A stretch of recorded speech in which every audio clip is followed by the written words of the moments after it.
हाय, hello, good morning. आज पुलाव करायचा होता. तुम्ही बोलसाल की सारखी पुलावच करते, पण मला यावेळी वेगळ्या पद्धतीने आता मसाले भात करतो तर आपण थोड्याफार भाज्या टाकून वेगळा मसाला आणला होता मी रेडीमेड. फक्त तो दहीमध्ये मिक्स केला.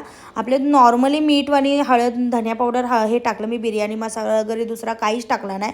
आणि बघू शकता सगळ्या भाज्या टाकल्या. खूप सुंदर लागला पहिल्यांदाचा आणि छान लागला. आणि इथं दुपारी चालला होता मुलांचा अभ्यासाचा टाईम, अभ्यास करत होते.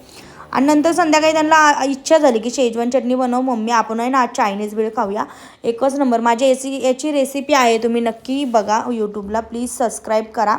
आणि मुलाला आहे ना कोबी नाही टाकलेली आवडत, मग ना त्याच्यासाठी मी फक्त शेव टाकून आहे ना, शेजवान चटणी टाकून आहे ना भेळ केली. आणि आमच्यासाठी आहे ना हे बघा, शेव आणि कोबी टाकून मस्त शेजवान चटणी एवढी टेस्टी झाली ना, म्हणजे दुकानात आपल्याला बघायची आणि जायची गरज पण नाही. एकदा तुम्ही नक्की व्हिडिओ बघा आणि ट्राय करा.